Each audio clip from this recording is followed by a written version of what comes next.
Hello, everyone, and welcome to a brand new episode of the Jams Tea Podcast, where we spin the jams and spill the tea.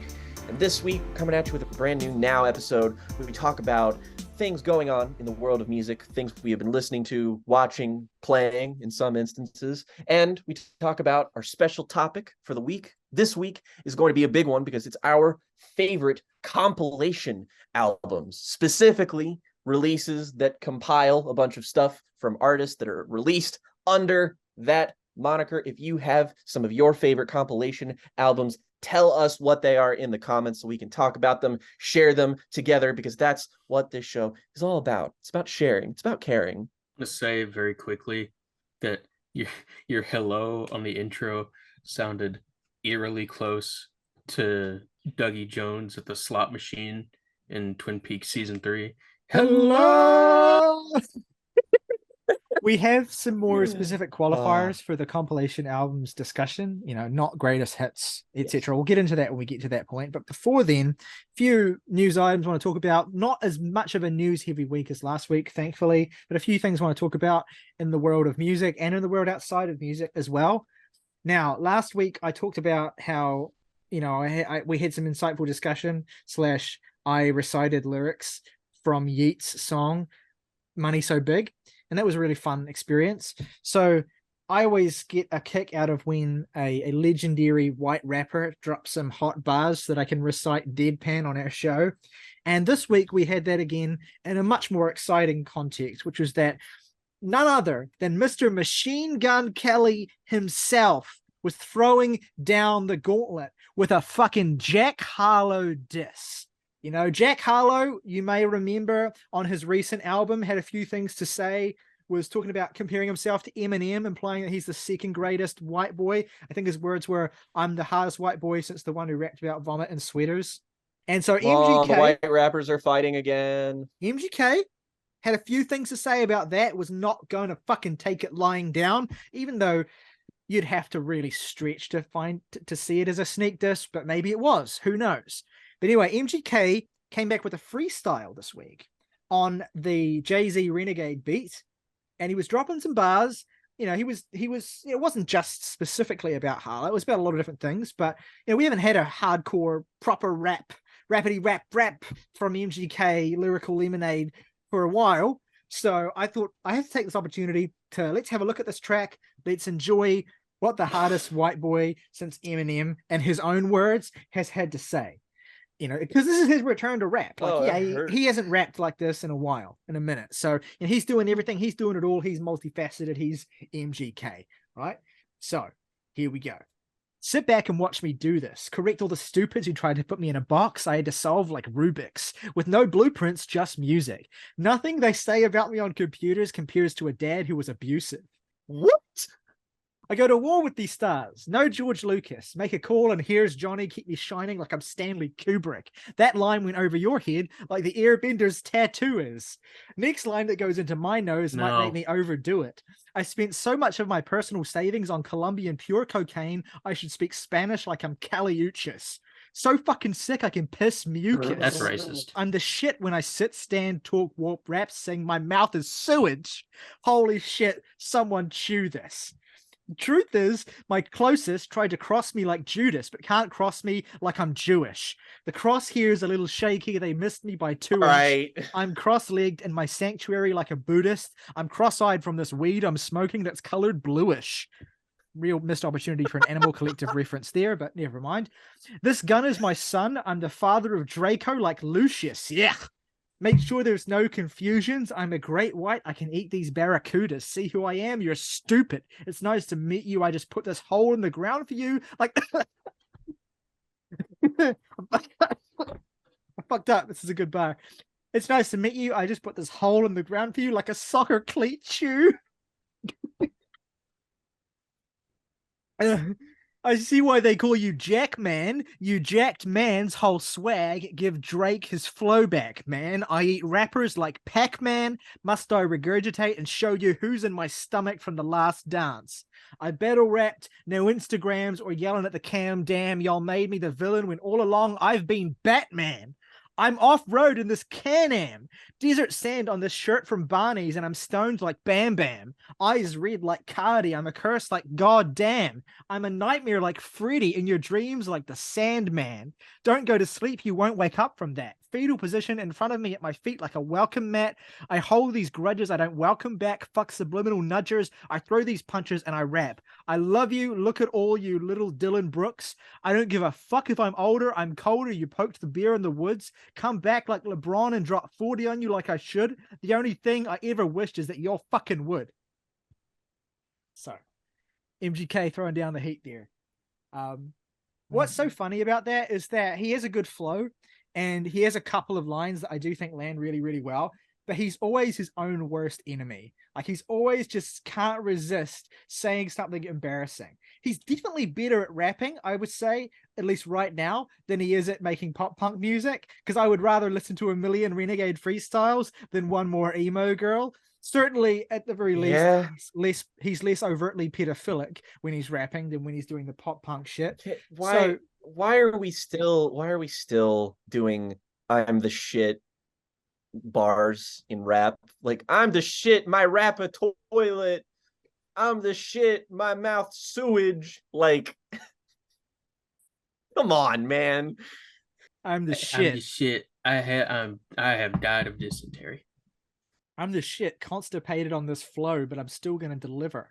That's MGK's latest effort. We hope that Jack will respond in kind. Look, I want a beef. I want a response track. I'm going to be real disappointed if Jack doesn't clap back. See, I just did an incidental rhyme there. It's just so weird to be on Jack Harlow's side in anything. Yeah. I really have no substantive news. I just want to say that one of my favorite sound bites this week was that Mr. David Letterman has come out as a huge National fan and said, I wish I could be Matt Berninger. And he's like into the deep cuts, right? Like he talks about how much he loves Weird Goodbyes, right? Which didn't even make the fucking album. He's like, they had the song called Weird Goodbyes, which is not on the new album. He's singing about the weird goodbyes. I don't know why I don't try harder. He's a man who is preoccupied. It's been a sad parting of the ways with family. That's preoccupying Matt Berninger. And here comes the punch. I feel like throwing towels into water. Whoa, Jesus, what a madman. Call the police. This guy's going to throw towels into water. But I say that because I love the National and I wish I could be Matt Berninger because nobody's cooler than Matt Berninger and they ought to be in the Hall of Fame. So just wanted to say... At the drive-in incident aside, Letterman, historically great taste. So this makes sense.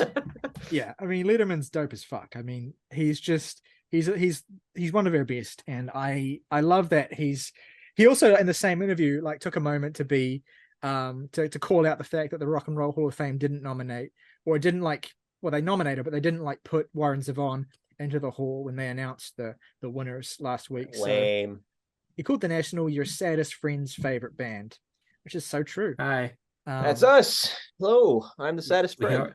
We are collectively the saddest friend. Another thing I want to talk about is that Animal Collective just released a reissue of their debut album, the legendary Spirit They're Gone, Spirit They've Vanished, a full remaster, which sounds incredible, by the way. I mean, the original record was recorded pretty lo-fi, but it had a real charm to it.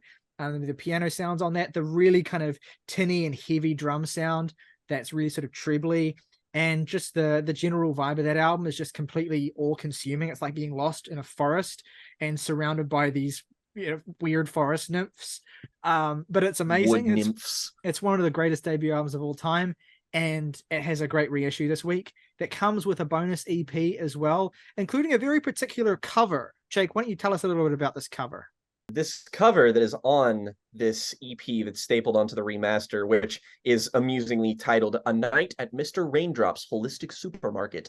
They have some reworked stuff from this sort of era of Avian Panda, their music, but they have a cover of Fleetwood Mac's Dreams on here. This is one of those wholly transformative covers that you can only kind of barely recognize as the original song. Like, this is Dreams retrofitted as a Spirit They're Gone, Spirit They Vanished era Animal Collective song, where it's got these really pulsating 808 drums on there, but it's just this really kind of immaculate but still very densely arranged. So to the point where you can kind of barely hear the vocals, like you could still make them out, but it's this very bizarre cover that manages to really kind of recontextualize the song as being more about, I guess, a general tone of like innocence being lost more than the original context of the song, which makes it fit perfectly with the themes of the record that it's sort of being released with. And just as like a remaster, I've listened to it in full now. It's an immaculate sounding project. Like I really liked the scrappy lo-fi charm of the original a lot, but this, first of all, if you know Spirit They're Gone, Spirit They're Vanished, then you know that this is a very kind of beautiful sort of, again, that forest nymph vibe that this music has, but it's also occasionally contrasted by like insanely brittle, harsh noise that sort of is woven in occasionally to these songs. And the remaster kind of, it doesn't do away with that, but it makes the noise a bit more palatable. Like on the original album, there are legitimate like tinnitus frequencies on there that make it kind of painful to listen to. This, again, it preserves how much of a counterpoint it serves to the rest of the album, but it makes it more digestible, and in my opinion retains the lo-fi charm, but still manages to translate it into a context that feels more modern. If you're like new to Animal Collective, or if you found the more just sort of homegrown vibe of it to be slightly off-putting beforehand, I would really recommend this remaster as an excuse to return to this, because I think it's the definitive version of the album, and the EP that it's released alongside I think is really, really strong. Like the proper songs on here are amazing. The instrumental moments are really beautiful, really great microcosm of the sound overall. Like I've kind of used this as an excuse to go back to some Animal Collective releases this week just to sort of refine my opinions on it, just because since we put out Ryley and Zach did their amazing discography breakdown on Animal Collective, I've sort of taken it upon myself to explore their discography, because they're one of those really big bands that I was just not familiar with at all. So if you want to get familiar with them now, especially now that they're releasing new music and potentially might be releasing a new project soon based on some talkings, this has always been one of the albums that I've liked the most. But now I think I can definitively say that this is top 3 from the band for me. I would say that it's like, currently my favorite is still Feels, which I think is very unsurprising considering the high esteem that you and Zach hold that album in. That's just one that I've come back to over and over again. Did You See the Words, I think, is my favorite Animal Collective song at this point now. That whole album is just this otherworldly transportation of my imagination and creativity, and it's full of childlike wonder. But go listen to what they have to say about it. They could put it better than I ever could, but it's an incredible record. I revisited Merriweather Post Pavilion, which I've always liked, but something about it just hit really hard this week. This is one of the most consistent pop albums of its decade. There's a reason that it's one of the most popular sort of indie scene albums, that was sort of at the rise of the MU scene and Pitchfork and all that kind of stuff. It's a great album. I really, really love it. I think one of the things that I like so much about the Spirit They're Gone reissue is that it's actually remastered by Deacon, who's obviously one of the core members of the band, but wasn't in the band when they made that album. So it's kind of like, it's that, because that album was just AV and Panda. It was just these two guys, these two college friends essentially just jamming together, right? And now, having seen what the band eventually becomes, having one of their later core members sort of go back and be the person who adds that new texture to it, who remasters that, and definitely makes it feel like emotional in a new way for me. So yeah, a great reissue. I think you're in for a lot of great music. A couple of cool announcements that happened this week, new albums upcoming that we have to look forward to. One that I'm particularly excited for is that King Gizzard and the Lizard Wizard have announced their 24th album, which has the amazing title Petro-Dragonic Apocalypse, or Dawn of Eternal Night, an Annihilation of Planet Earth, and the Beginning of Merciless. So it's kind of like a fusion of that. Hell yeah. It's kind of a fusion of that Bell Witch album title with that Eve's Tumor album title. It's just totally Yeah. over the top in every way. And we just got confirmation that it is a double LP album, and we know that it is going to be metallic in nature. So we're getting new Metal Giz, baby. Yeah, it was announced. It was kind of, the announcement was preceded by a tweet on their official account, which simply read, "The next Giz album is heavy as fuck," which, you know, I'm up for it. Also want to talk about, on the note of rock, a very exciting announcement is that we're having a new Queens of the Stone Age album incoming. We had heard rumblings of this. So back. The announcement was leaked a few weeks ago, but now it's official. The album's called In Times New Roman. It is the first album for Hilarious. in 7 years since Villains. And also, it comes accompanied with the lead single Emotion Sickness, which fucking goes. Like, to me, this was like a kind of fusion of Era Vulgaris and Lullabies to Paralyze, but sounding modern as fuck, really well produced. The most I've liked a song since Like Clockwork, which is 10 years ago, and 2 album cycles back. I'm totally in. I'm completely on board. I'm really, really excited for this. I don't know if we have a release date yet. Oh yeah, we do. It's out on the 16th of June, which I think is the same day as it's the same day as like everything. It's the same day as Jason Isbell, right? And the same day as Godflesh and Squid as well. So it's going to be a big release day. Reminds me, they recently put what they call the 1998 version of their self-titled debut album on Apple Music and presumably Spotify. It's about 3 songs shorter, and sequencing is a bit reworked.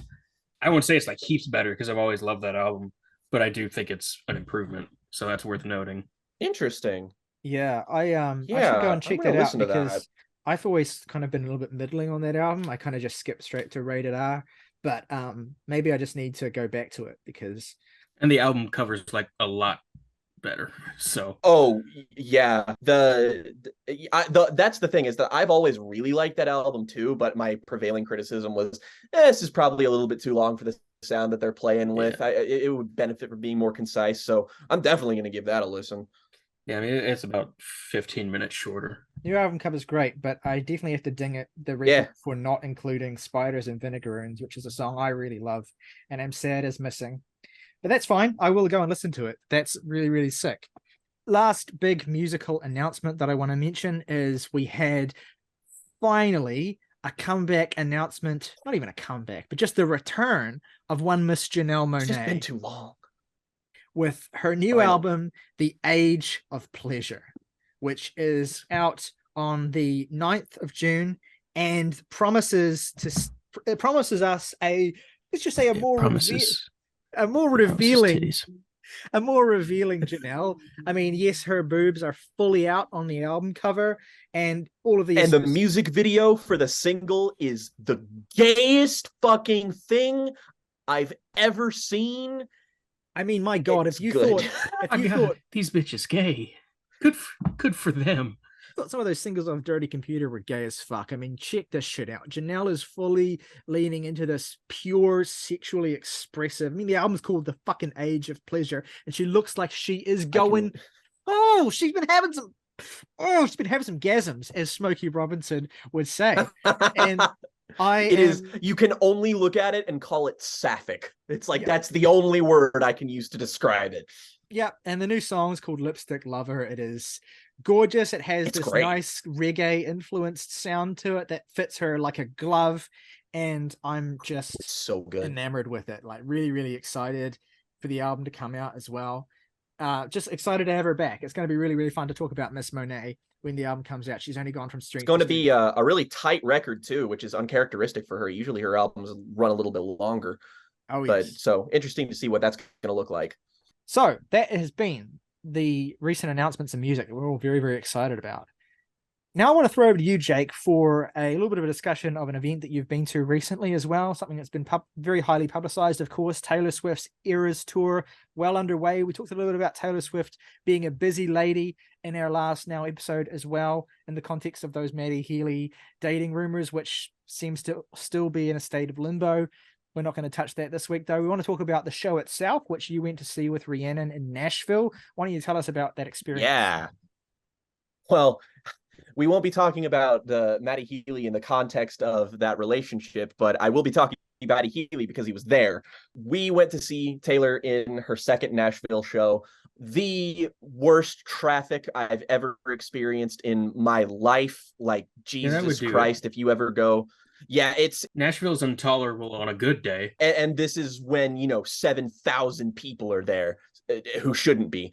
But after the concert was over, we were actually in the parking garage to get out for the entire duration of Punisher and the latest World is a Beautiful Place album. So about 2 hours we were stuck in a parking garage after this. This is that big of an event. So I was naturally excited just because I like Taylor and because this is obviously the Eras Tour is like a really big deal just for her. She's going to be performing all these songs from throughout her entire career. It's got this big setup. And of course, she was touring with some acts, including Phoebe Bridgers as not the opener, but the sort of the person who came out first was an artist named Gail.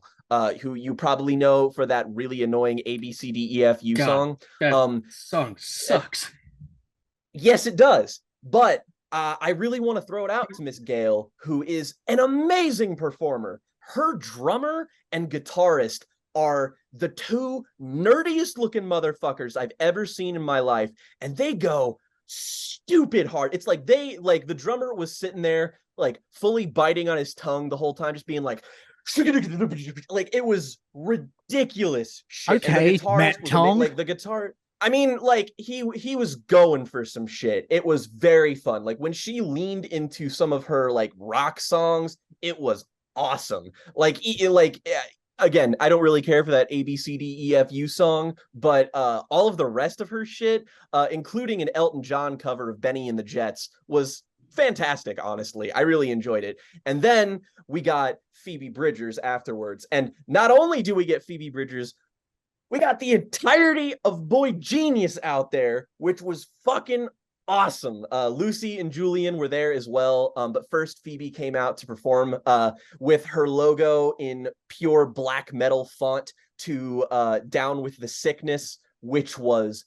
hysterical. Truly playing to the audience there. I mean, it was very funny to be sitting around a bunch of teenage girls and 40-year-old women who were just like, what is that sound? The guy from Disturbed actually commented on Twitter today and said that he thought that was fucking cool as fuck, and he was a huge fan. So I mean, it is. And, that she and her band come out all wearing their little skeleton footy pajamas, and it's fantastic. And she basically performed an abridged version of Punisher alongside Motion Sickness and Scott Street. And it's like all of the songs that if you're a Phoebe fan, you want to see them performed live. Like even the performance of fucking Garden Song, one of the most low-key songs she's ever made, went stupid hard live. The bassist on there just absolutely tears ass throughout the whole thing. She also had a guy who was on trumpet for songs like Kyoto and stuff, and he also added some embellishments into Scott Street, and he was fucking fantastic. These songs really come alive. I witnessed an entire stadium full of people scream their brains out to the end, to I Know the End, alongside myself. Like I did some legitimate permanent damage to my vocal cords. Like I'm still feel raw from the amount of screaming that I did that night. But it was amazing. The energy was absolutely fantastic. I had a great time with that part. Seeing Lucy and Julian come in afterwards, they performed Not Strong Enough from the record, which of course was phenomenal, fantastic. It was nice to see Julian in Nashville, sort of in her home state, coming back with as big of a crowd as that. And the funniest part about all of this is that Matty Healy was just there in skeleton footy pajamas playing guitar for Phoebe the whole time, and when she introduced her band, she did not introduce him. She completely skipped over him. He was just sitting there strumming on the guitar the whole time. But like the first time, like when everybody walked out, the incredibly drunk girl immediately to my right just went, "Oh my God, is that Matty?" And it was like, yeah, so it is. So that was fantastic. Really enjoyed that. And then, of course, there is Miss Swift herself. And let me tell you, I have not been to a lot of concerts in my life, unfortunately. I just haven't gotten the opportunity, and really, I've only started going since Morgan's been in my life because he's taken me to like half of them. But in terms of the best concerts I've been to, Taylor ranks up there with the best of them because she puts on a hell of a show. The whole thing is so elaborate. I mean, I'm talking stuff from pyrotechnics to full wardrobe changes after basically every single song, a huge ensemble of backup dancers and instrumentalists, like basically two separate backing bands for each size of the massive stage that was there. A huge video thing that was playing as like supplementary material for each of the songs. We all had these bracelets, this little thing right here, that all lit up to make images within the stadium, within the concert, like, and all changed colors for different songs, for different like albums and stuff. It was super elaborate and it was super fun.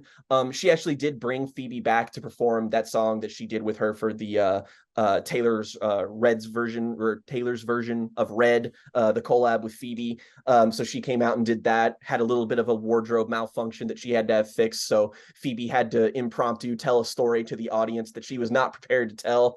Very funny stuff. But I gotta say, I really came away with a newfound appreciation for Taylor Swift as a performer.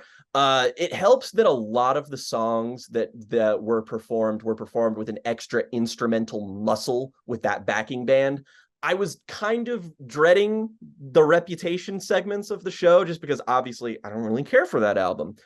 Frankly, they were some of the best moments of the whole show because they effectively turn all of those cuts into punk rock songs. The fucking guitarist that she has, this 40-year-old dude who couldn't look more out of place, is just going ridiculous on these songs, and like shit that I think is like literally some of Taylor's worst songs, like Look What You Made Me Do, for instance.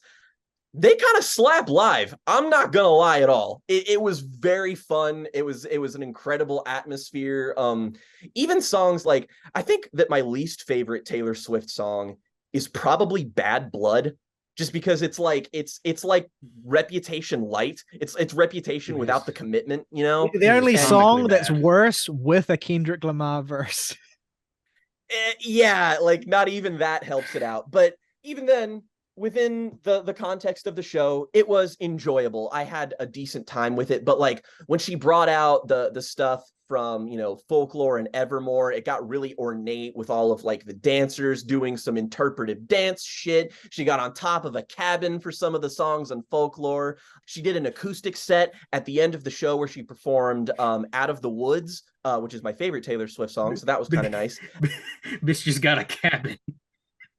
Bitch did have a cabin. She had, I don't know why that's so funny to me.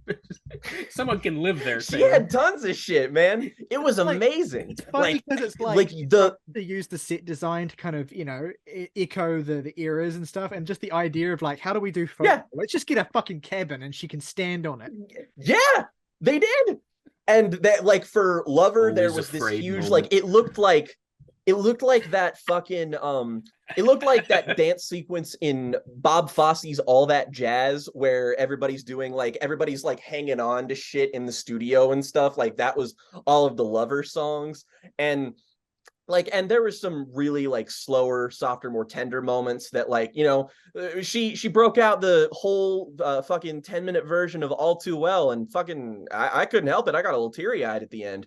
And it's just the way she manages to amplify the emotions of her music live is really potent. It's really being live. Like, I know that inherently that's just gonna fundamentally improve the energy of some of your songs, but it was amazing. When she did some of the Reputation songs, there was like, I heard audible moans from several women of multicolored hair varieties around me. Like she does this dance with a chair for one of the songs on Reputation, and I could just like hear this woman who was like 2 rows behind me go, "Oh my God." It was Hold something up. else. Let her cook. It is funny. cook. Yeah, I mean, and we did let her cook, and she made a nice meal. Speaking of live music, I did, at our fans' request, last week when we talked about the new National album, we had a lot of people in the comments section and kind of a prevailing sentiment that I've just generally seen around, that the live performances of these songs are a vast improvement over the studio versions. And so I tracked down their performance of it, downloaded it, and listened to it. And yeah, no dissenting opinion. You're all correct. All of the songs, more or less, I'd say that maybe there are one or two songs that, to the album's credit, are two of the songs that I like. Like Tropping Morning News is basically unchanged. Like I kind of like the live sound a little bit more, but there's no fundamental improvement on a song like that. But generally speaking, the energy is just there a little bit more, and I think it kind of created an insight into some of our criticisms of the album, in that, you know, Matt's trying to sound particularly dejected and like he's hit a wall, to kind of, you know, to correlate with the themes of the album. I think I'm hitting the wall. Sorry. With the thing with Matt as a performer is that he's kind of correcting for a problem that isn't there, because he's Matt Berninger and he always sounds dejected. So when he's performing these songs live, he still does it with his typical, you know, sullen Matt Berninger baritone. But when he's fucking screaming basically on some of the songs here, like Eucalyptus, for instance, it's some really good stuff. Like when Ryley joked about how he's trying to make an anthemic sort of choral refrain on Eucalyptus, but he's performing it like it's not anthemic. On here, he actually performs it like it's anthemic, and it fucking whips. It doesn't change a lot of the fundamental criticisms that I feel like maybe Morgan in particular brought to light, and that like some of the material just isn't innately quite as compelling as some of the other stuff the National have done. But like I would say that if the live version, if you replaced the album we got with that, and that was what we had to go by, I'd say that this improves that album's score by half a point, maybe even a full actual point. So if you were underwhelmed, please seek this out. It is definitely worth it just to hear the definitive version of some of these songs. And it has some performances of some older tracks that are fantastic. They do a live version of stuff like Blood Bows Ohio on there, and it's you know, as good as you would expect that to be. So very much go check that out if you were let down by it, or if you just want to hear an alternate take on it. Yeah, I checked this out as well, again, since we had a listener request, which we always love to get, by the way. And yeah, the thing is, for me, it was like the songs I already liked, I liked more, and they were kind of embellished. But the songs I was really into in the first place, it was like, you know, they weren't really able to save them that much. That said, like, I really appreciated the experience of listening to it, and I probably will do it again in the future. You know, Eucalyptus was my favorite on the album itself, my favorite in the live show as well. I mean, it just completely goes off. And and songs I did already like a fair bit, but didn't quite love. My feelings were enhanced, like New Order T-shirt and Grease in Your Hair, for instance, which are like really solid songs on the album. I think are elevated even. New Order T-shirt's a lot better on the record too, which, and again, I really love the acoustic sound of that on the album, but I just needed to hear it in a live setting to get a bit more of an appreciation for how the band really kind of congeals together. Because that's the thing about the live recording, right? Is that because of the way that Dessner produces and because of the particular sound they're going to, everyone's kind of like isolated in their own pocket within the mixes. Whereas hearing them live, you really hear the way that they kind of, the interplay between them, you hear the way in which they are this really kind of synchronized unit. Nothing is really kind of, you know, just really split apart like it is in the live recording.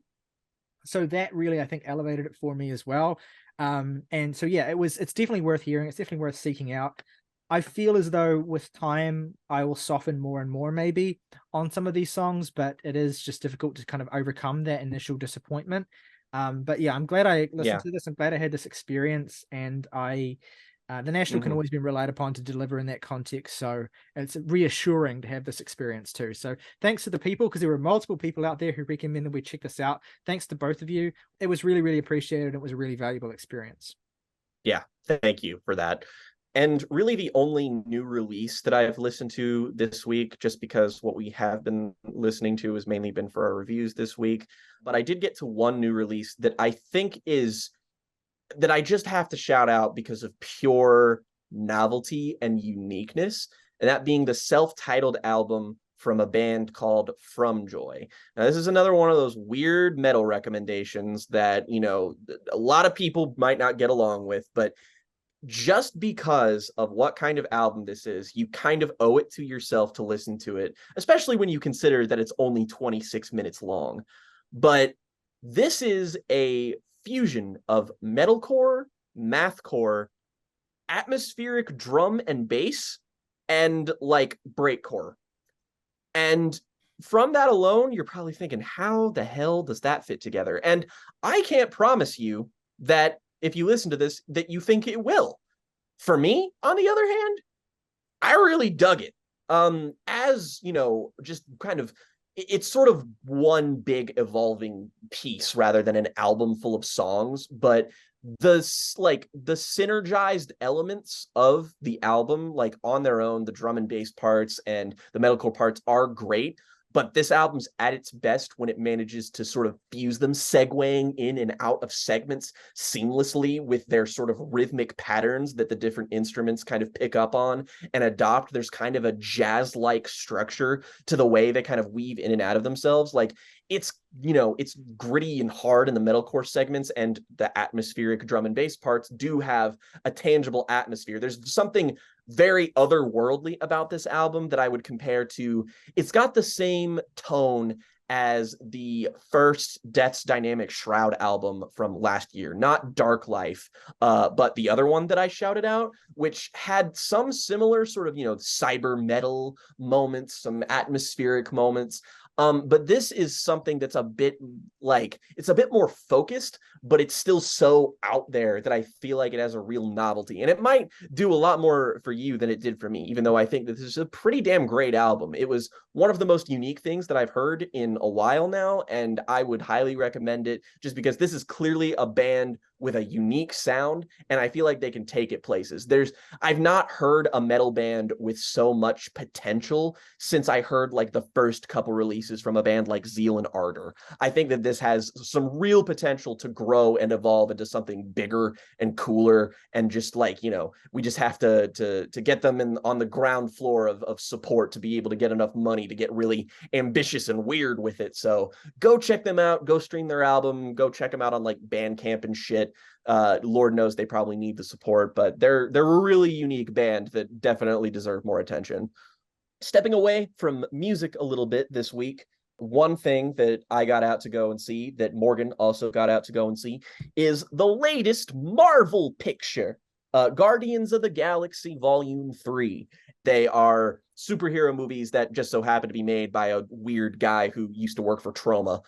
And they're not really superhero movies.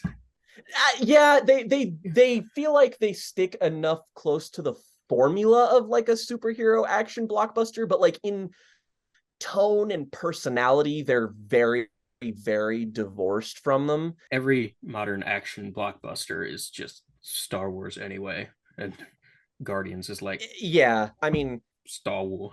It's difficult to sort of separate it in any context away from that without just sort of diminishing what it's actually doing. But I like the first Guardians movie a fair bit. It's one of my 3 favorite Marvel movies, which is to say that the other 2 are the other Guardians movies. Guardians Volume 2, though, is the moment that really kind of stepped it up. That was really the first MCU movie that I feel like I truly loved. It's a very strange film that has a climax that's way too long, but at the same time, it goes for some emotional beats that it lands spectacularly well. The best Fleetwood Mac needle drop in cinema, frankly. Probably these movies' best villain. And just generally speaking, the atmosphere and character of the misfit superhero, you know, Guardians of the Galaxy is at its best captured there, and is also just a really poignant examination of the complicated relationship you can have with the people that raised you. And, you know, it hits home. That movie makes me cry, I'm not gonna lie. So obviously, really looking forward to Guardians 3, just because my investment in Marvel movies has waned significantly, but I always knew I was going to be here for this one because it got delayed a lot of times, but I was like, I have faith. And this is the best Marvel movie. I think that it's a little bit more solidly built and structured than Guardians 2 was, just because it feels tightened in its pacing, even though it's still 2.5 hours long. But this is basically everything I could have possibly wanted and a little bit more out of a movie like this, in that this movie was very heavily marketed in one way that makes you expect it to be a very different type of movie than you end up getting. There are moments of it that are quite impressively mean-spirited. I mean, to the point where it's just kind of like, goddamn, I can't believe that they let you do this, James. That it's the PG-13 rating gets pushed pretty hard in this multiple times, and there's a particular segment regarding a character's backstory that was very Don Bluthian in nature and just amazingly cruel, but it has this sort of sense of being very light on its feet. It has a great sense of stakes still. It's very funny. Is this the first Marvel movie to say fuck? I can't actually remember if it is or not. Okay, it is. It is, It's yeah. the first Marvel movie that actually manages to say fuck. I haven't seen the movie yet, but I saw a clip of the context of like the scene where the F-bomb is dropped, and it was the fucking funniest thing I'd seen. It was so much funnier than I'd ever would have expected. It's I such a love how simple insignificant joke. it was. It's just open the fucking door. I look, it's very popular and easy and funny to hate on Chris Pratt, but he's legitimately fantastic in this movie. Like, It's really good. Can we get less of this Jurassic World fucking Tomorrow War horse shit from you, sir? Can you just be a guy? Because that's the only thing you're good at. Yeah, I mean, he's like they really lean. He's battling with himself basically at the box office right now between this and Mario, and it's like I can only imagine the gulf between the two of them. His charisma is utilized really well here, and the way they use his character in the way that, like, I was really worried that a lot of elements of this movie would be a bit hindered by the fact that the Guardians like have had to be in movies like Infinity War and Endgame, and there's been some sort of irrevocable changes to the core dynamic of these characters that sort of, like, I don't know if James Gunn initially planned for that or maybe disrupted what he originally had in mind. But the way he makes use of characters like Gamora, for instance, really adds something to the ending here that I think is just wholly satisfying. Like, he manages to tightly weave in an amazingly satisfying character arc for all of the main characters, most of the side characters that are even just introduced in this movie. Will Poulter, who was teased at the end of the last movie to play Adam Warlock. I really liked the utilization of him and Elizabeth Debicki's character from the last movie. Well, there is a joke in the end credit scene of this that I am convinced was written for the three of us and the three of us alone. And he goes like, I'm quite fond of King Crimson, particularly the work of Adrian Bellew. And I was fucking hovering in the theater because of that. Fucking hovering. I was like, he wrote that joke for me. It was so good. The way he pronounces it.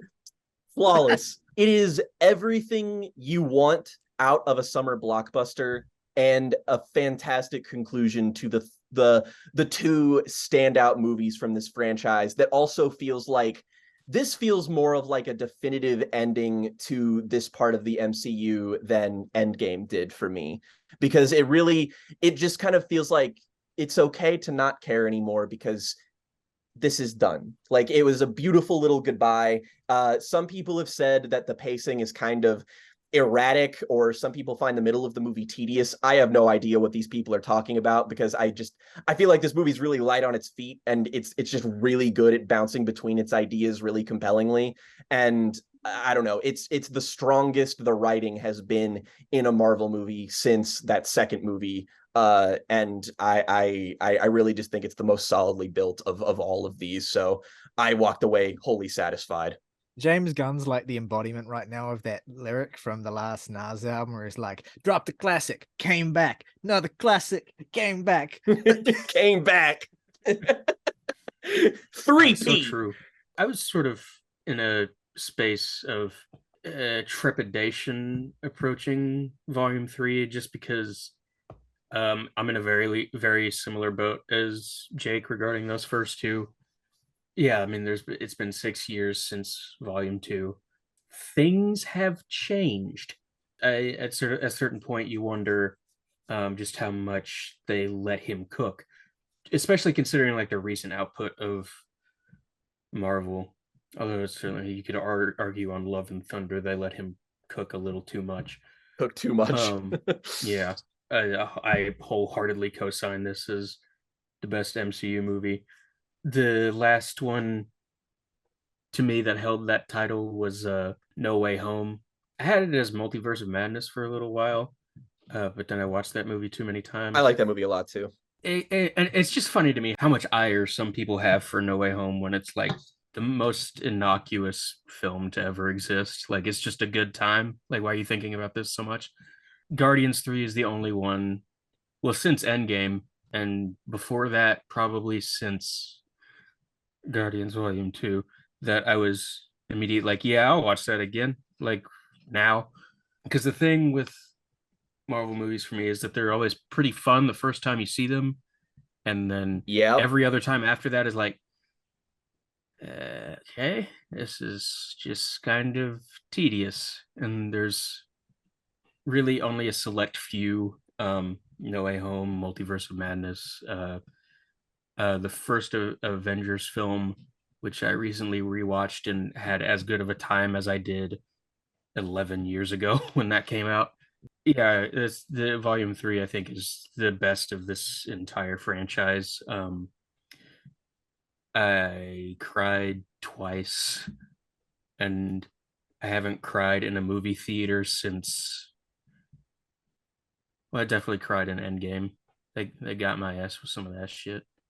The thing with a lot of these modern Marvel films is that the reason why they play as entertaining on the first time you see them, but then if you watch them a subsequent time, or if you even just think about them too much or see clips, they feel like completely flat, is that they are designed, purpose built, completely customized in every way for that first theatrical experience with the crowd, right? The whole design of the films is like, we're building these scenes around these moments the crowd are going to react to, right? Down to the whole, there was a meme about certain scenes in No Way Home where it was like, you can see there's extra long pauses that are unnatural between lines because they have to allow for the audience to like be yelling and laughing and having this emotional response that they don't want to then lose the next line because the audience are responding, right? So there's these unnatural pauses in certain scenes because of that. So that's a good and nice little encapsulation of how so many of these are machine built to kind of allow for and orient around like one moment moving to the next moment that the audience are going to engage with and respond to in this collective way. So the movies just fall flat when you don't experience them in that context. But I still haven't seen the Guardians movies. I'm really bad. I've got all three of them downloaded. Well, I got the first two downloaded. I obviously don't have the third one, but I'm gonna mainline them at some point. I've been waiting to have enough time. Probably for the best.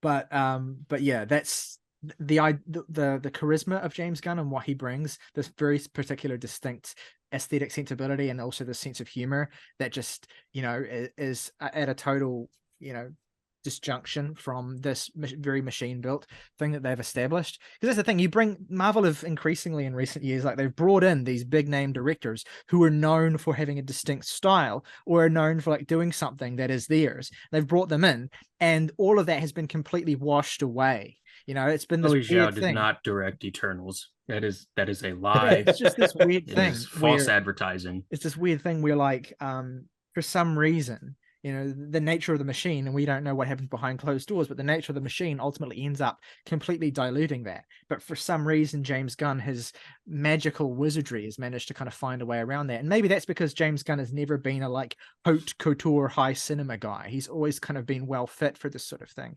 And he's able to fit into that mold really, really well. But it does make the failure of people like Taika Waititi to adapt to that and make something that works within that whole mold even more kind of glaring. It's like, Gunn was able to make it look so easy. That's at its strongest in the third volume, I think, because there are like a lot of people find, the needle drops and stuff a little bit overbearing. Sorry, can't relate. They're all based.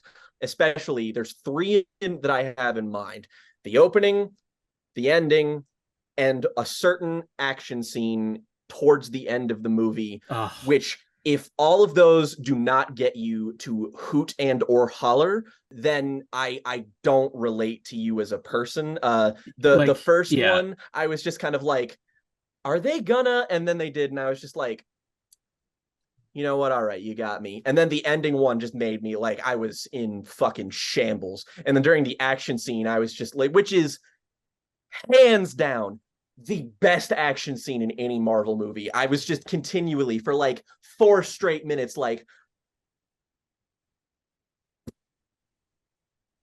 he was cooking.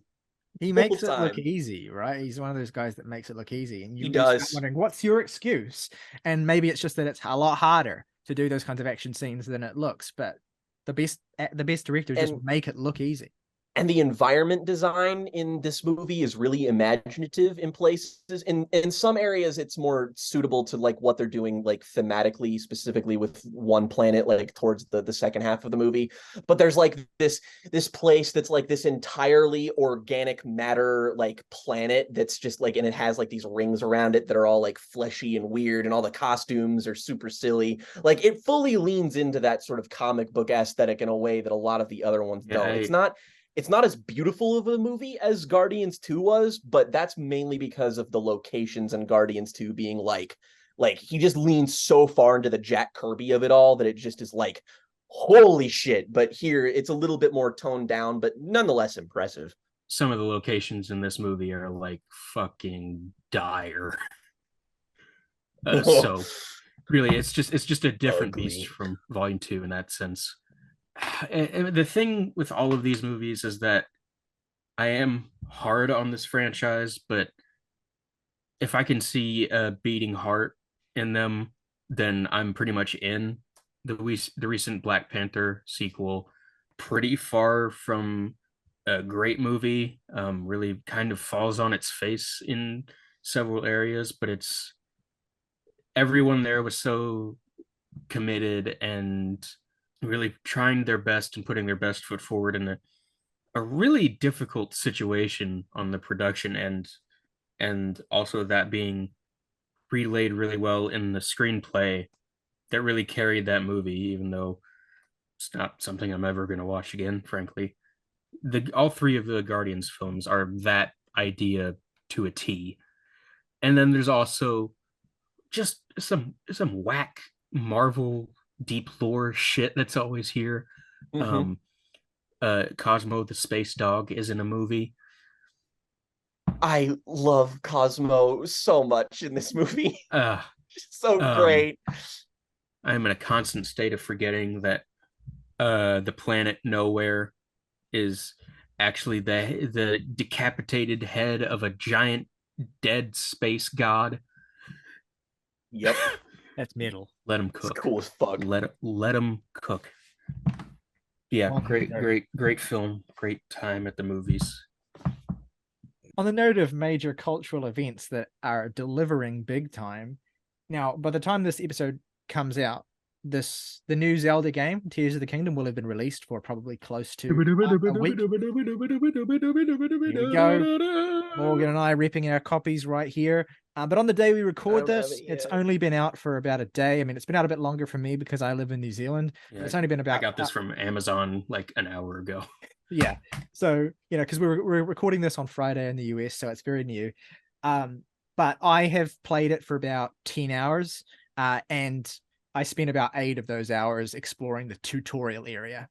That's basically all I need to say substantively about this so far. It is awe-inspiring, and I'm doing this as well as someone who's very new to Zelda. I've imbibed a little bit in a couple of 2D Zelda games, but I've never played Breath of the Wild, so this is my first fully fledged Zelda experience, and I am completely just awestruck is the word for it. Like, it's completely awe-inspiring, and it's totally addictive in a way that a game with, it has a narrative, but it's very loose. I mean, I'm sure it probably gets more substantive as you get further into it. But like, for a game that is so purely exploratory to be so utterly gripping is like, and the way in which it kind of handles sort of linear progression in a way that doesn't feel linear at all is just amazing. I'm still like, this feels, obviously this is going to be the game that takes people like 60 to 100 hours to like, you know, even get a genuine, a sizable chunk of it done. I mean, I've heard people say that it's as big as Breath of the Wild, if not bigger. Again, I have no context for that, except that I know that Breath of the Wild is a big ass game. So this is probably going to be something that consumes our lives for the foreseeable future. Something I think might be cool to do each week when we record is maybe just, Jake, I know you're not playing it at the moment because you're wisely deciding to prioritize things that are important in life. But yeah, I mean, but Jake, but Morgan, I mean, and it is I, important. I'm just each week, I think we could probably do a little bit of a check-in, say, okay, where are we at with this right now? But I think that might be fun. And I'm fully prepared on some of those weeks to say I have no idea. Yeah. I've been trying to float over to this one rock that looks like it might have something cool for like 10 hours now. Yeah, I can't do it. It's the kind of game where when you unlock a new mechanic at one of the shrines, you just want to spend like 3 hours playing with it. Just with this one mechanic and nothing else. Like it's just so, you know, it's the possibilities are limitless, and it feels as though, again, early stages, way too early to get a full measure of it. Again, I feel like I've played 1% of this narratively, but and all of that was just in the cutscene prologue. But one of those things where it's like, you just know, you get that feeling deep in your gut. You're like, this is already just established all I need, and whatever happens from this point on is going to be completely just beyond anything I could possibly expect. And so yeah, people are saying all sorts of crazy hyperbolic things about this game. There's loads of like, you know, here's why Zelda Tears of the Kingdom is amazing, but you know, past the 2 minutes in this video is going to be like 500 spoilers, so don't watch type of things. So it's obviously a game that's loaded. It's obviously something where Nintendo has put in like the work to deliver a follow-up to what is generally regarded as maybe the greatest adventure game of all time. So it's what it is so far. We'll probably have more to say in a week's time, but yeah, this is going to be maybe the, you know, and again, I'm hesitant to say these things so close to when it's happening because you get so swept up in the hype, but this may be the media event of the year in any form. So yeah, it's certainly this year's like Elden Ring gaming wise, in terms of just like how it's going to completely consume everything anyone is talking about or doing. So a game that fundamentally would not exist without Breath of the Wild. Yeah. That's true. I was too much of a novice when Elden Ring came in to like get into that, and I certainly didn't want it to be my first Souls game, so I couldn't like participate in any of that. No. I couldn't participate in any of that. So now that this is happening, I was like, yeah, I want to be in on this at the ground floor. I want to be a part of this conversation. Diablo 4, Street Fighter 6, and Final Fantasy 16 are all coming out in the next month. So I'm gonna just. Are you fucking Diablo 4 is coming out next month? Oh yeah, there's always been open beta and fucking open beta that I could not get into. Fuck no. God no, that thing could not handle Diablo 4. Well, I mean, and the fun thing about Diablo 4 coming out so soon is that it's a Blizzard game, so naturally it's only going to be playable at all in about 6 months. Yeah, that's fair. God, do you remember the Diablo 3 launch? Were you cognizant for that? Yeah, that was that was the first major media event that I remember being aware for. That was a disaster. Just up in fucking flames. After like God, how long was that between 2 and 3? Like 13 years? Yeah. Everybody's so excited. Just a tire fire. Yeah. Fun fact, Diablo 3's launch was such a disaster that I paid attention to the news of it when it was coming out. In order to keep up with it, I started watching the Game Station podcast, which is absolutely the template for this very podcast that we are starting. So that media event like 10 years ago led us to where we are right now. One of the interesting things about like video games as a medium, in terms of like the event release, is like that differs it from movies and music, because in movies and music you want to like and if you want to have any kind of meaningful experience with it, it helps to inhale it basically as soon as it comes out. But video games are a unique medium where there's a non-significant chance the game may be at its worst the day it comes out, and that you may just be best waiting for all the inevitable patches to come in, or for all the like suddenly essential DLCs to be released or whatever. So yeah, so Tears of the Kingdom appears to be, at least so far anyway, I haven't heard anyone talk about any major bugs, and I certainly haven't experienced it. Nintendo games are usually like that. They're pretty airtight, polished as fuck. So I obviously play considerably fewer video games than either of you two have, but my most anticipated game of the year was Hollow Knight Silksong, which maybe for the best has just been delayed. Not, all that surprising considering it's been delayed like 6 times, but I have faith it probably will come out in the next like 18 months. It certainly appears to be in the late stages. I think Xbox were kind of trying to rush Team Cherry for like releasing it to coincide with Game Pass or something. So, I don't feel like I never get to like talk about video games very much, and I have been playing a lot of them in the last 18 months. So, if anyone out there is a huge fan of Hollow Knight, or if anyone out there enjoys a good Metroidvania as much as I do, let me know. We can have some fun. We could talk more about video games. I still would be such a nerd compared to you guys, but all the same. Let's move into our main discussion topic today, which is our favorite compilation albums. Now, the only real contender here is let's veer away from greatest hits albums and focus on albums where you're compiling songs that may have been featured on previous releases, but may also not have been featured on previous releases. In general, records where you get a slice of an artist that you wouldn't typically get on any of their studio albums, where music is put together in a new context, or sometimes for the first time in a context that ends up being one of the artist's most essential statements. So, without any further ado, let's kick into it. Jake, what is your first pick for favorite compilation albums? The Clientele, Suburban Light. In my opinion, anyway, this is basically just the best Clientele album. They do have other releases that are very good, like The Violet Hour and Strange Geometry, albums I really like, but none of them quite hit the heights of Suburban Light for me. And it might be just because this was the first project of theirs I was exposed to, but it's, to me, just the songs here just batted out with the best of the genre. It's a sort of dream pop, jangle pop kind of nocturnal vibe. I honestly think that this has more than a few similarities with some of the classic releases from a band like Yo La Tengo, for instance, like albums that capture this very specific kind of 60s retro vibe, but sort of with the updated and kind of rougher aesthetic of the 90s.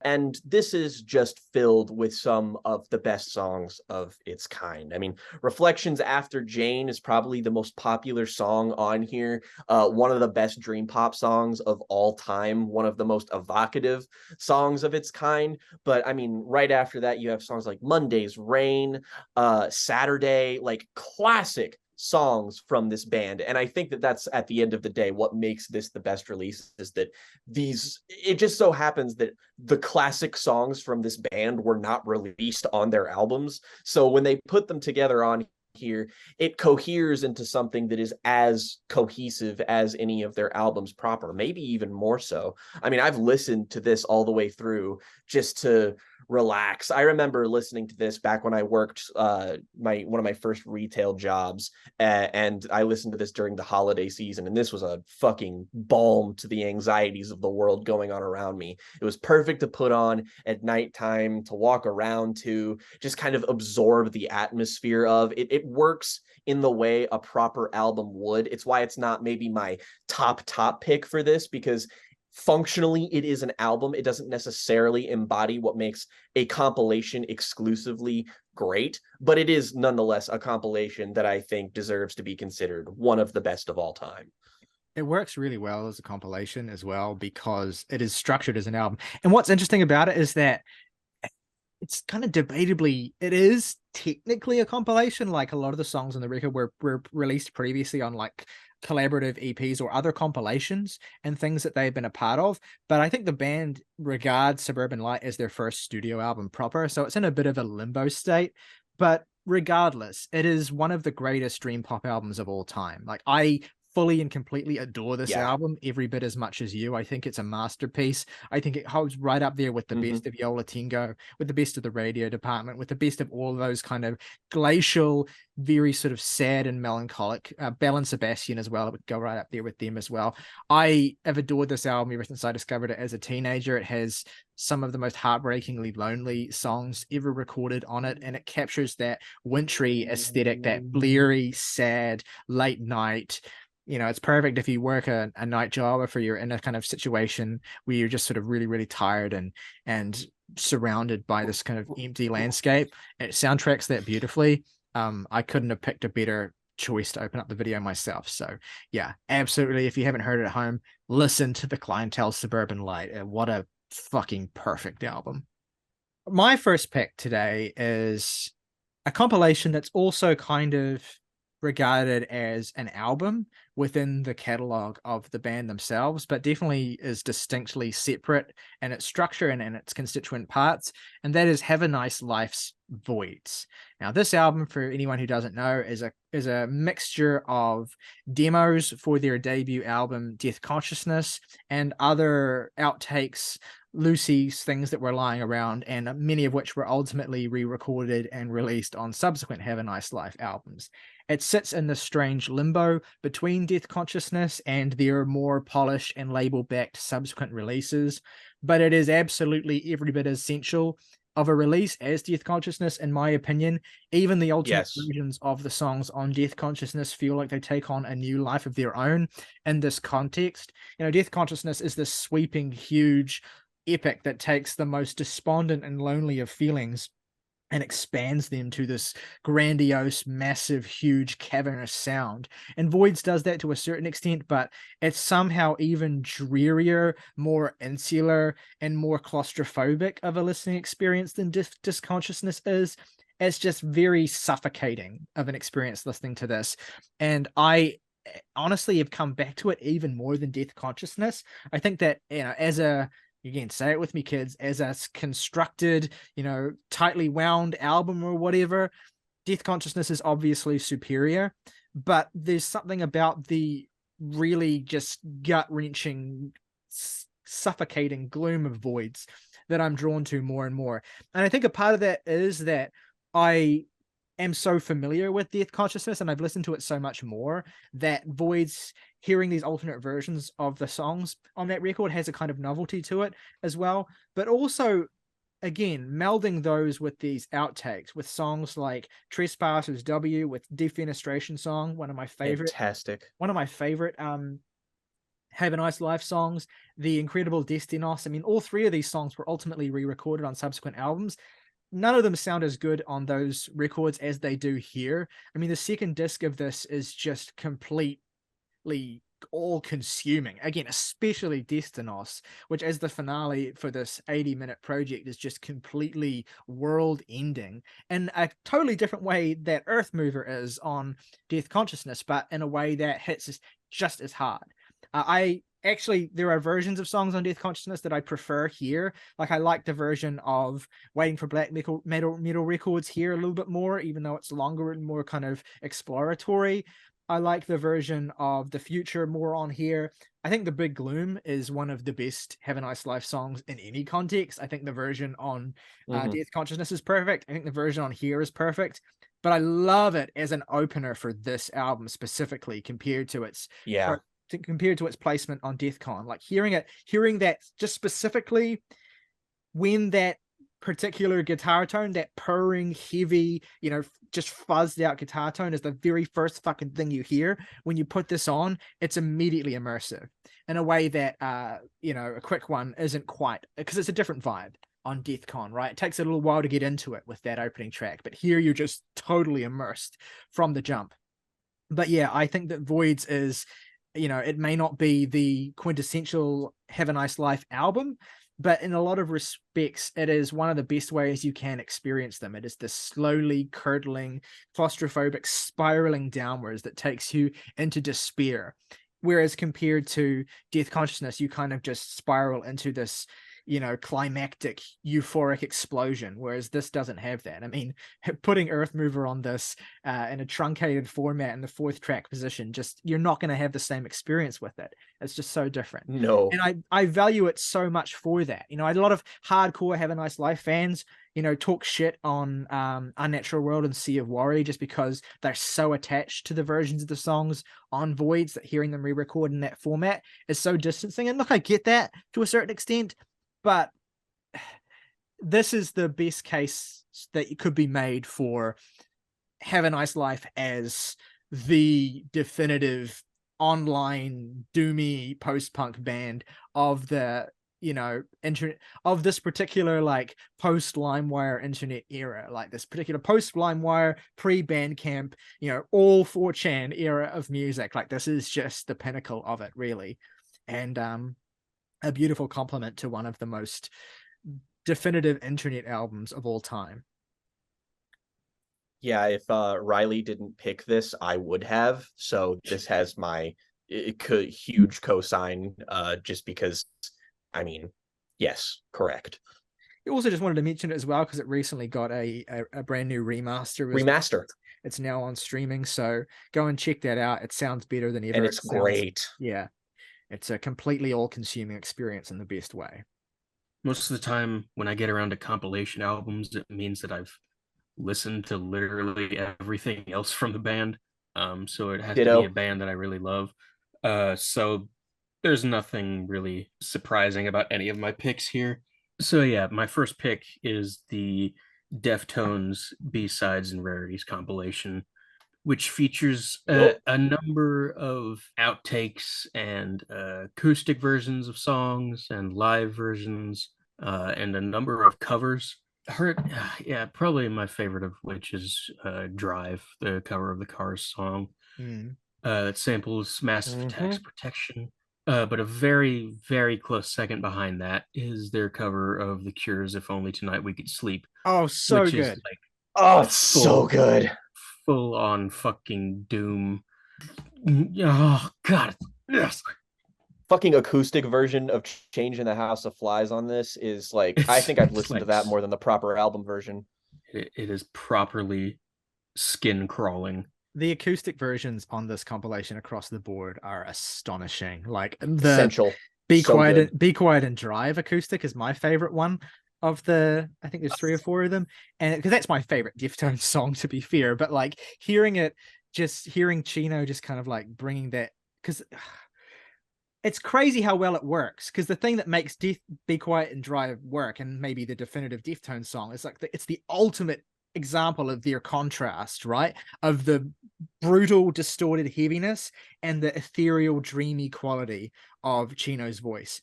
And you would think that stripping that contrast away would kind of ruin the song, but it doesn't. It makes it feel even more fucking disturbing. It's interesting how many of the covers on here are surprising, but also completely work. I think of the cover of of Sade's No Ordinary Love, which is like, I never would guess in a million years, and also makes perfect sense for this band. Yep. Chino has like one of the sexiest voices ever, and so does Sade Adu. So it's like, come on, see the Matrix. Their cover of Skinner's Simple Man, Heater. I can't believe that exists. They cover The Chauffeur by Duran Duran, Kicks. Yeah, this is just a great showcase of just how this band has literally never missed. It's a great showcase of how dynamic they are as well. Because people, I think, if people are being less charitable about Deftones, they kind of would say that they kind of exist in one mode and they kind of do that mode, and whatever. But like, you listen to this and you get a real sense for how versatile that mode, whatever you want to call it, is in terms of how it can accentuate and completely recontextualize stuff that couldn't be more further apart from it. Like, I think the Duran Duran cover is one of the most like beloved by fans on the entire album, and it's like it's one of the most surprising and striking. So You know, and also having the covers of The Cure and the Smiths back to back kind of like really cements what an all-timer like teenage angst band Deftones are. Like I feel like they don't get talked about in those conversations enough, because they're just like the feelings of being a teenager, and that those ugly emotions are obviously captured beautifully by The Cure on Disintegration and by the Smiths on The Queen is Dead, but equally are captured in the same brilliant way by Deftones on Around the Fur and White Pony, whether you would think of that or not. So hearing them embrace that is so like satisfying. Which is, it's particularly poignant when a couple tracks preceding those two excellent covers. I forgot how good the Please, Please, Please cover is. There is a version of the song Teenager off of White Pony called the Idiot version, which I prefer to the original almost solely because of how fucking Guthrie and Bud that guitar is in that version. Like, ooh, they cooked. Yeah. Good compilation. Hell yeah. Jake, your second pick. Well, completely expected pick for me, frankly. This pick is a pick that I actually own on vinyl, and that would be, of course, Slowdive's Blue Day. These dream pop shoegaze bands from the 90s, all of them have a litany of EPs and compilations and stuff that are just absolutely essential, and this is no different. From that sort of scene of the, Ride, Slowdive, My Bloody Valentine, this is probably the best compilation out of all of them. Not something I say lightly, considering all of them have essential ones, but it's mainly because, I mean, the 7 songs on here are just fucking perfect. You have Slowdive, the song, Avalon 1, Morning Rise, She Calls, Losing Today, Shine, and Albatross. These are like 7 of this band's best songs, whether or not they appear originally as singles or on some of the various EPs. The only thing that keeps this compilation from being perfect is that it doesn't have Avalon 2 on here. Like, I don't know why it doesn't. If you're gonna have Avalon 1 on here, like, what?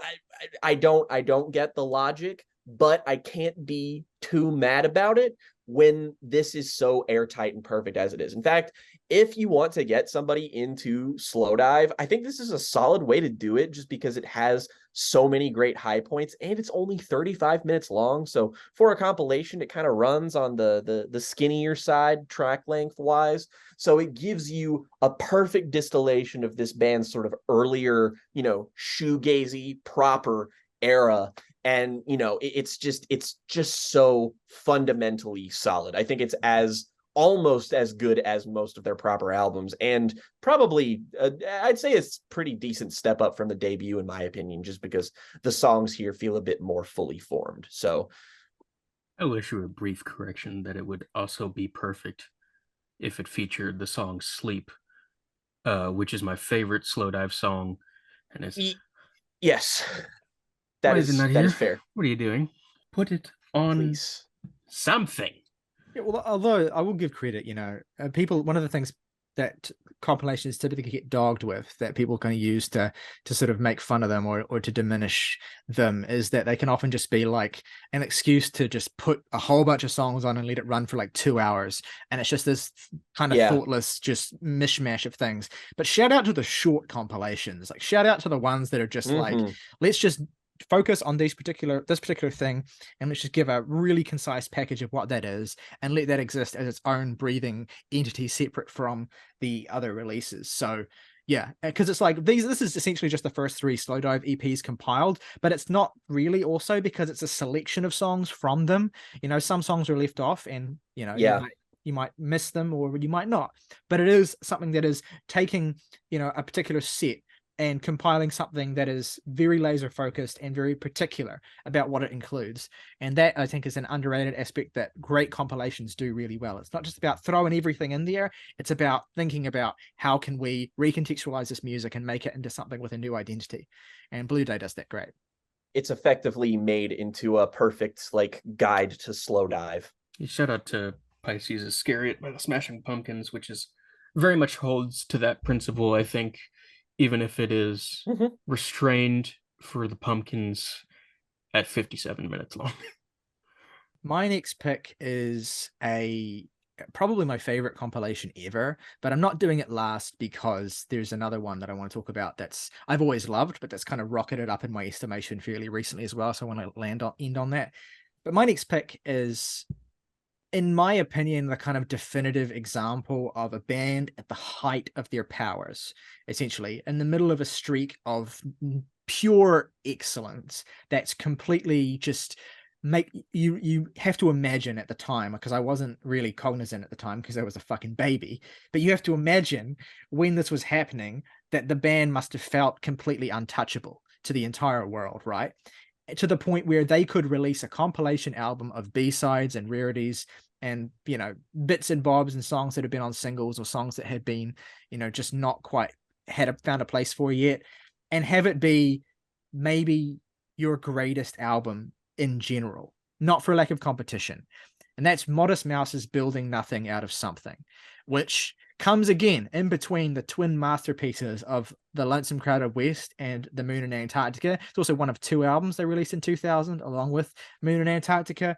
And it is stunning collection of songs. It is everything about this band that makes them great, and a few weird things that they try out that they would never dare to do on an album, but pull off so successfully that it's kind of mind-boggling. Like, for instance, the weird guitar drone 6-minute song that samples the Lady in the Radiator singing in Eraserhead and interpolates it into a new hook, or the very Pixies moment. Yeah, there we go. Or the, you know, exceedingly irreverent, but also just completely catchy as hell, All Night Diner. Building Nothing Out of Something is a dizzying record to unpack because there's so much greatness on it, and it's arranged so beautifully that it's hard to fathom considering it separately in a different lane from Lonesome Crowded West or Moon and Antarctica. It opens with a 3-track run that every time people come up with these conversations of the best 3-track runs, and hey, maybe we'll do a now topic on it someday, this is always the first one that comes to mind for me. The opening 3-track run on Building Nothing Out of Something is intimidating. It is utterly gargantuan. It is beautiful. Never Ending Math Equation, Interstate 8, and Broke is not only the best 3-track run I can think of, it is the pinnacle of Modest Mouse as an artistic expression. Like, these 3 songs are just amazing. Broke is 3 minutes of some of the saddest guitar tones you've ever heard. This Pacific Northwestern longing that where, you know, even though you're closest to the biggest ocean in the entire world, you've never felt further away from any form of escape. And that's a feeling that Modest Mouse captures so fucking beautifully all throughout this album. And then you have songs like Sleepwalking and Grey Ice Water, and Sleepwalking just, God, Sleepwalking is the song you would dance to at the prom in the fucking afterlife. Like, this song is like being happy and being dead at the same time, and having those things feel equally as real and comforting. It's just, it does things to me emotionally that therapy could not get out of me. And, you know, and it being Modest Mouse as well, it allows for moments of sheer unfathomable guitar noise and these textures that they're known for, these sliding, screeching textures that are as cathartic as they've ever been in a song like Whenever You Breathe Out, I Breathe In. And then just like texture heaven and the total trailer trash-esque jam of Other People's Lives that just takes it into the fucking stratosphere. Like, Building Nothing Out of Something is the best Modest Mouse album, IMO, but it is also one of my favorite guitar albums in general. It has that scrappy, lo-fi 90s aesthetic of bands like Pavement and Guided by Voices, but it has this like central driving personality and force behind it from Isaac Brock that makes it totally captivating and irresistible, and one of my most personal statements on what it feels like to be a fucking teenager in general. Like, it is an impeccable set of songs and the ultimate rock compilation to me, in the sense that it is not an addendum, it is not a footnote, it is not a compliment, it is a piece of the progression that is so essential. When people talk about great album runs, they talk about Modest Mouse's 3-album run from This Is a Long Drive through to Moon and Antarctica. You need to fucking extend that. It's a 4-album run. It always fucking has been, because Building Nothing Out of Something is an essential indie rock release, period. My next pick is a compilation of instrumentals from a man known for many things, actually, but being a film score composer as much as a director, this being John Carpenter's Lost Themes, which there are three of now. Pretty much everything here is some fucking fire. This is great reading and writing music. Man is always cooking on some really singular and evocative compositions. And that's no different here. Yeah, tons of these cuts are just excellent and could go right in any of the best movies of his career. Not much to say about it other than, nobody really makes music quite like John Carpenter. And if you're a fan of his, then this is definitely some necessary listening to do. Well, my final pick here is it's a bit to right a wrong of mine, in that a couple of now episodes ago for one of our topics we had bad songs on great albums or albums that we love, and one of my picks was Nujabes, and I feel bad just because we don't get to talk about Nujabes enough. And it felt weird talking about them in kind of a negative context, even though I was still like, I don't even necessarily consider this song to be bad. It just feels like the disparity between the floor and the ceiling on this album is so large because of this one song. So I took it upon myself to listen to what on some days I might consider to be my favorite release from Nujabes. It's this or Modal Soul. It goes, I go between them. I consider them equally great achievements, and that being Lovesick Hexology. And the bit with this is that if you're familiar with Nujabes at all, you'll know that on Modal Soul there is the song Lovesick Part 3. And this is by some distance, I think, the most beloved Nujabes song, and easily the most beloved song on that album. And for good reason. It's a perfect song. And it's fantastic. But you see that little part 3 there, and you're just like, what's that doing there? Where's part 1 and 2? I don't know. And it's because that sort of song was specifically picked from this compilation release to be on that album, and that it is one of 6 parts of a hexology, where this one beat, really, it's not even one beat, it's one drum break that's basically used 6 times, except the beat overall is changed each time in each of the individual parts. And it's this release compiles all of that, as well as one of the singles, Perfect Circle, which is another fantastic Nujabes song that puts at the end of this, as well as a couple of remixes, or a remix of each of one of the Lovesick parts. And this is simply just pornography for Nujabes fans. It's amazing to see this one drum break evolve over the course of this project. Listening to it becomes really fascinating, just to see it change so dynamically and to see how recontextualized it is and how dramatically it feels. It never gets old despite being the exact same drum break, but it's a really satisfying sample. But what makes this great to me is that not only does it have everything that I said before, but it also is a bit of a mirror in terms of its compilation sort of structure, in that it also just has every instrumental without the vocals from the front half on the back half. And look, we kind of talked about this when I talked about Nujabes before, but the rapping on these songs is an acquired taste. And it's easy to see why Lovesick Part 3 was picked for Modal Soul, because that features the best performance from the rapper on this consistently, who is Shing02. And I'll admit, he's really good on Lovesick Part 3. On the other songs, a little bit less so. Not quite as compelling to me, lyrically anyway. And just he's very, it's from the 90s, early 2000s. He's a little rapidy rap about things. Like, just doesn't have the best flow. Like, again, it makes sense why Part 3 was picked for that album. But I won't lie. I mostly listen to this project as much as I do, which is a lot, by the way, because of the instrumentals. This is getting to see Nujabes in their purest form and just getting to listen to this as a suite.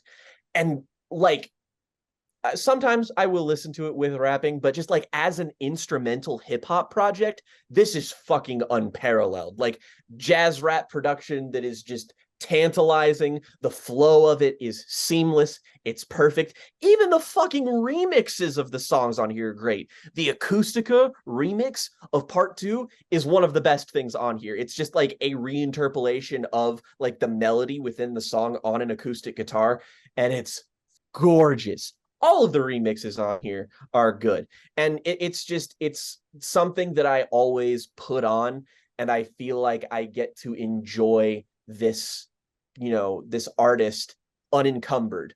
Again, the rapping on those songs has its charm, and it is like good in the overall context of those albums, but this to me feels like the purest, most raw distillation of the talent and the appeal of Nujabes. And I've just come back to it more than like any compilation ever. I listen to these 6 songs as like a suite all the time as like their own EP.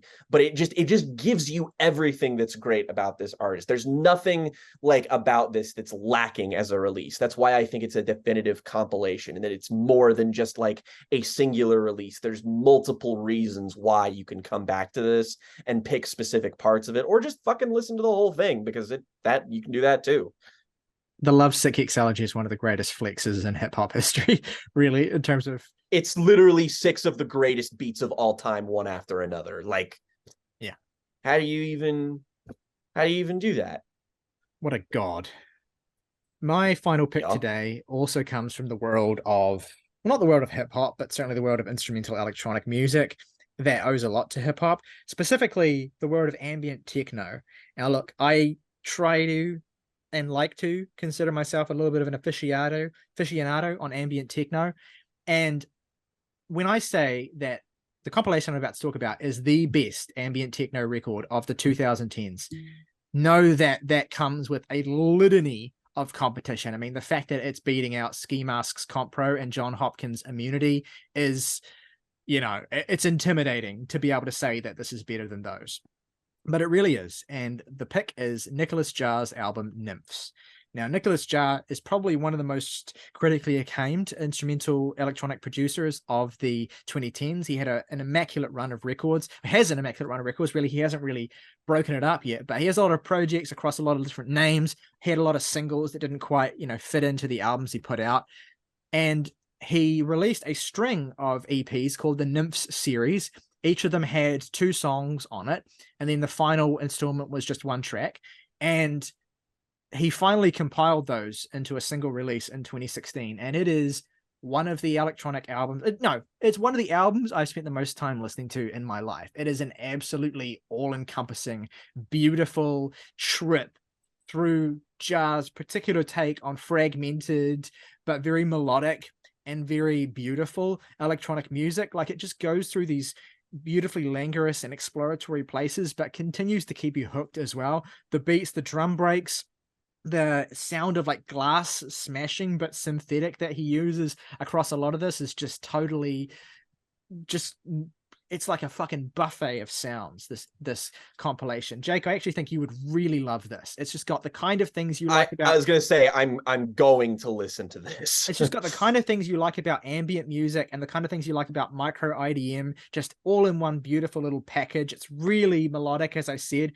There's the second Nymphs EP with the Twin Peaks referencing 3 Sides of Audrey and the beautiful No One Is Looking at You is just one of the most stunning sections of warm, lonely sounding ambient music I've ever heard. And then you get the 13-minute Swim, which is like the sound of, it's very simplistic structurally. It's one great sort of drum sound and one great sort of like thumping 4 on the floor beat that just gets more intense as the song goes on and gets layered more and more like washes of sound and space. Like, this thing is fucking spacious to the point where the final drop and the last couple of minutes of this song is genuinely like head-spinningly good.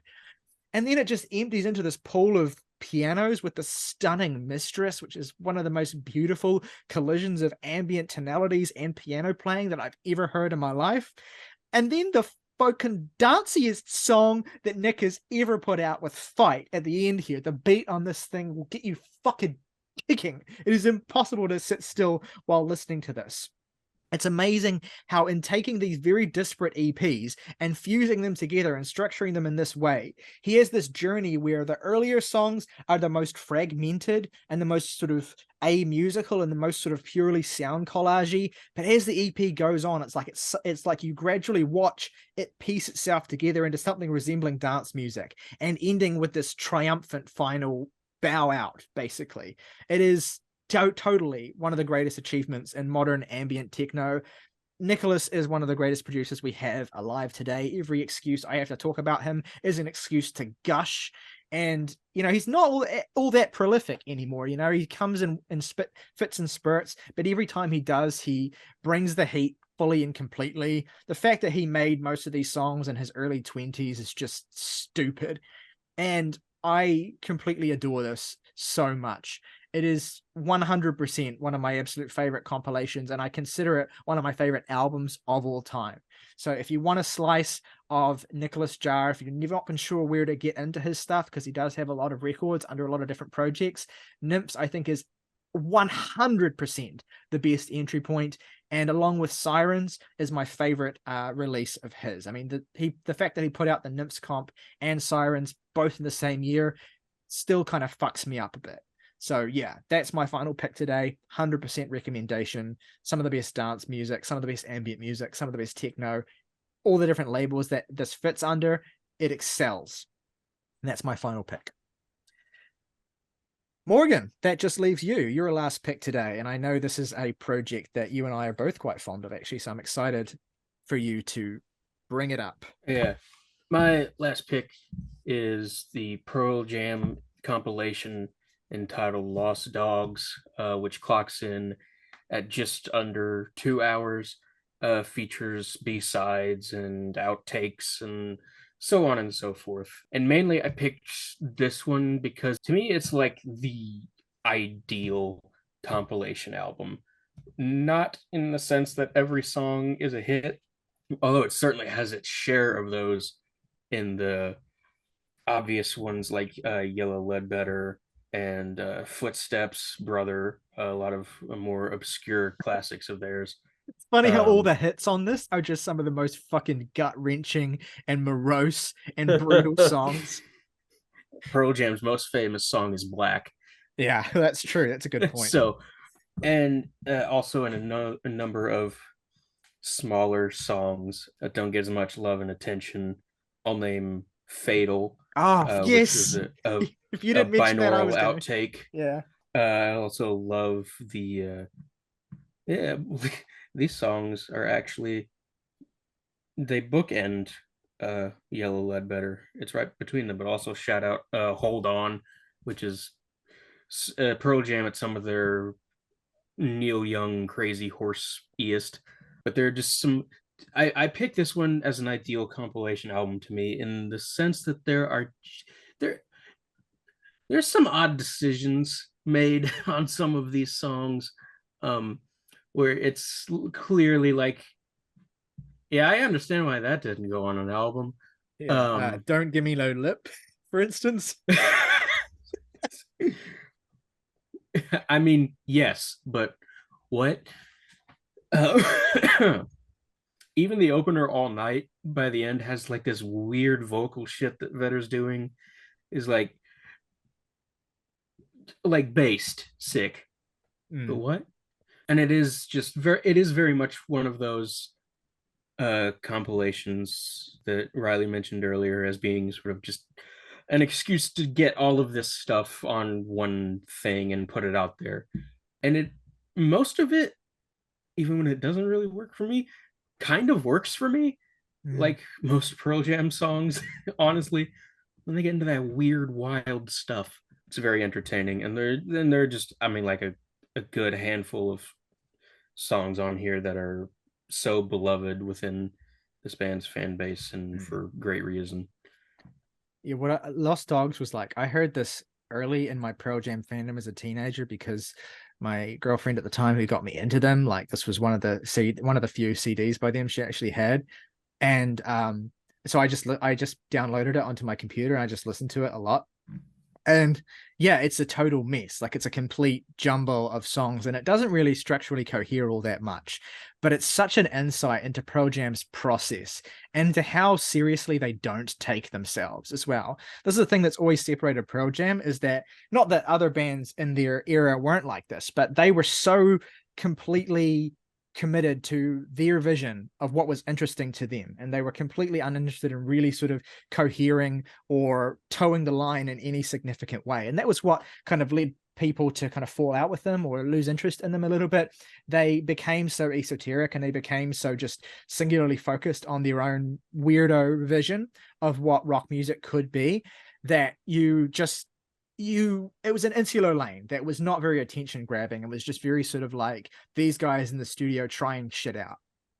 But because of the quality of the musicianship and because of sort of the way in which this disarms you, like the throw everything at the wall nature of this compilation is really what makes some of the most devastating moments hit really hard, because you don't expect them, especially contextually, like the placement of a song like Footsteps, for instance. You don't necessarily expect that when it hits, and it's obviously an incredibly important song in the narrative of Pearl Jam.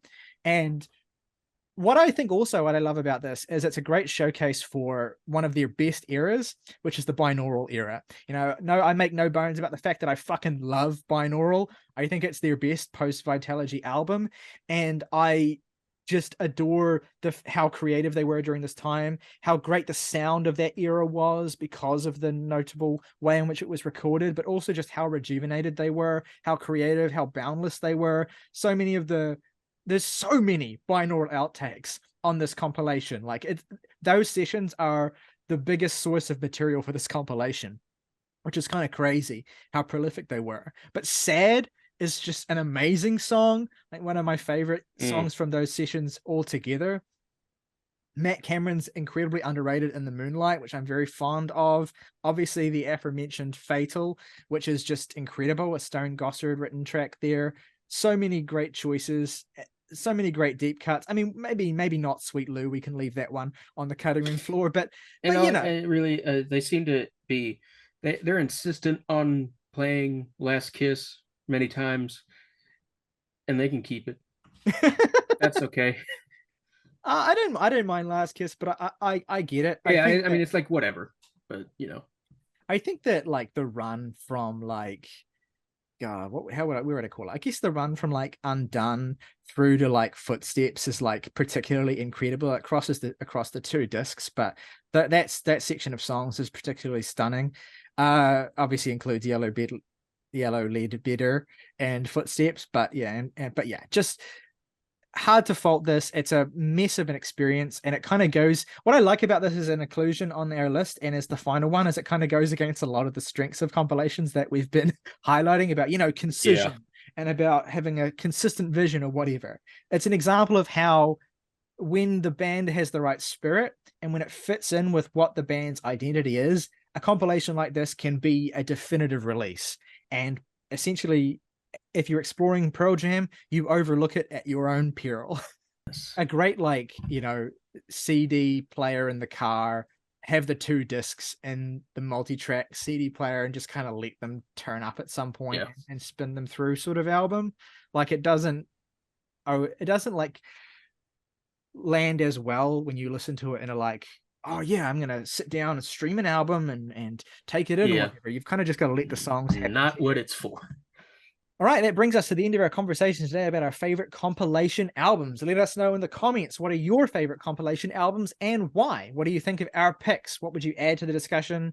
Do you think that we missed the mark on anything? Or let us know what your picks would be in the comments below and what a compilation album means to you. If you enjoyed this video, please consider leaving it a like or subscribing to the channel if you haven't already. Both those things help us out an awful lot. If you want to go above and beyond and support us directly for just $1 a month, you can hit the join button on our channel page, become a member of the Jams and Tea family, get your name in the title call of every video on the channel. Plus, if you want to recommend us some music to listen to, your recommendation will go to the top of the pile. Until next time though, folks, rock over London, rock on Chicago, Airbnb, belong anywhere.